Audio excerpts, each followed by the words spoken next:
आप सभी का स्वागत है मेरे चैनल पर। आज के इस वीडियो में प्रदीप मिश्रा जी ने 19 अगस्त को रक्षाबंधन को अच्छे से जान लें और क्या करना है और क्या नहीं करने के बारे में बताया है।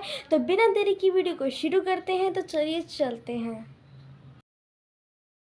श्री शिवाय नमस्तु।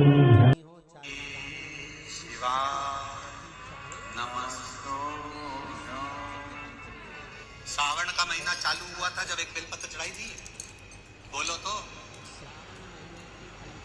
और जिस दिन सावन का आखिरी सोमवार हो, शायद ये लास्ट वाला है, सावन का आखिरी सोमवार हो, जो लोटा जल का लेकर जा रहे हो उसमें थोड़ा सा इत्र, अगर इत्र नहीं हो तो गुलाब की पंखड़ी, पंखड़ी नहीं हो तो कोई फूल की पत्ती, उस जल में बाबा को समर्पित इत्र हो तो ज्यादा अच्छा।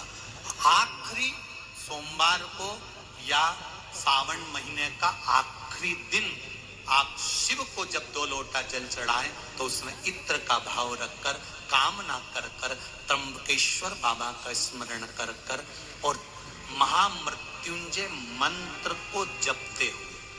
कौन सा मंत्र? ये वेद का बड़ा सुंदर मंत्र है, इसको चिल्लाकर नहीं बोला जाता, भी महामृत्युंजय मंत्र का स्मरण करते। और अगर महामृत्युंजय मंत्र याद नहीं हो तो पंचाक्षर मंत्र नमः शिवाय,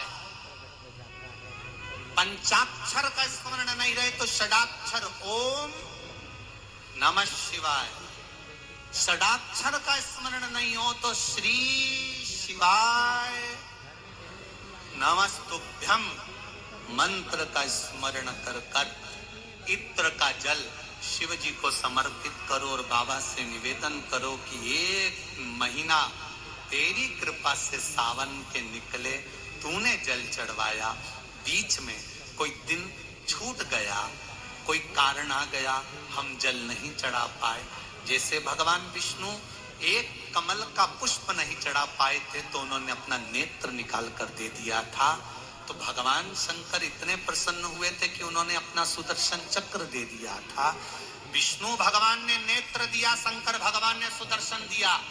तो भगवान शंकर से कहना, अगर बीच में कोई त्रुटि हो गई हो, सावन के महीने में कोई पूजा अधूरी रह गई हो, कोई त्रुटि हमसे हो गई हो और हम जल नहीं चढ़ा पाए हो, तो आखिरी दिन सावन के इत्र का जल चढ़ा देने से बाबा उस त्रुटि को समाप्त कर कर कामना पूर्ण शिव सम।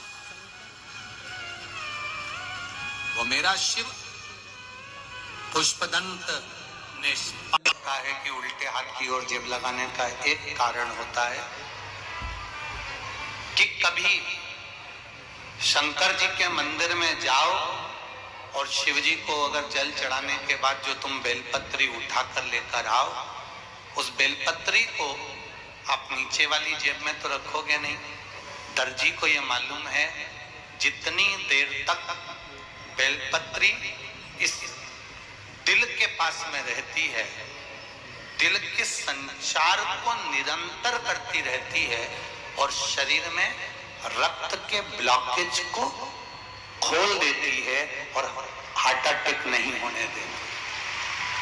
बेलपत्री में वो गुण होता है।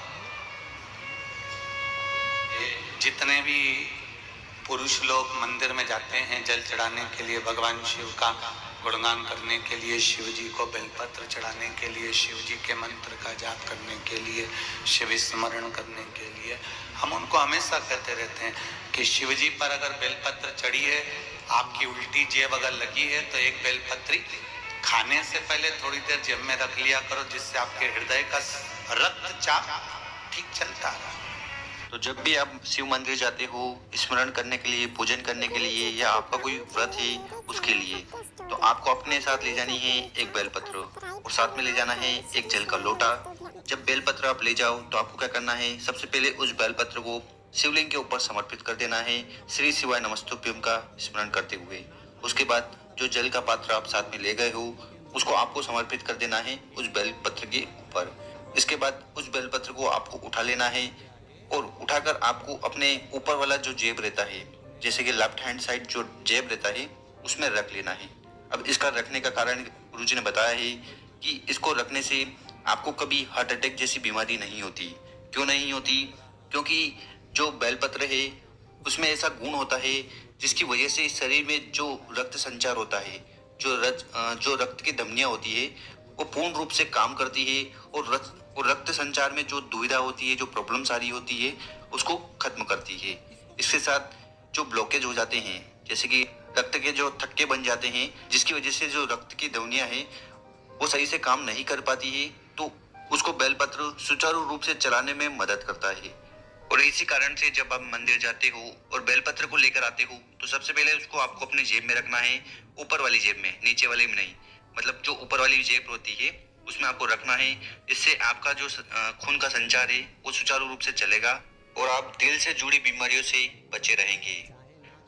तकलीफ है और नहीं हो रहा काम, बहुत दिनों से लगे हो, नहीं हो रहा, हरा मूंग ले जाओ। मूंग के दाने तो रहते हैं घर में, केवल 31 मूंग के दाने लेकर जाइए, 31 चावल के दाने लेकर जाइए और 31 ही बेलपत्र लेकर जाइए। जिस दिन सोमवार की अष्टमी हो, कौन से दिन?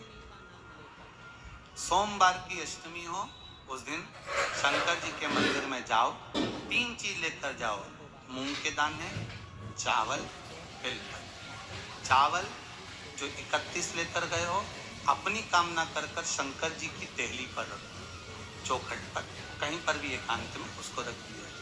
मूंग के जो दाने लेकर गए हो 31, वो नंदी के पास में, जो नंदी का पांव ऊंचा रहता है उस पांव के पास रख दीजिए। और जो 31 बेलपत्र लेकर गए हो, वो 31 बेलपत्र अशोक सुंदरी वाली जो जगह है, आपको पहले बताया है कथा में, अशोक सुंदरी जी का स्थान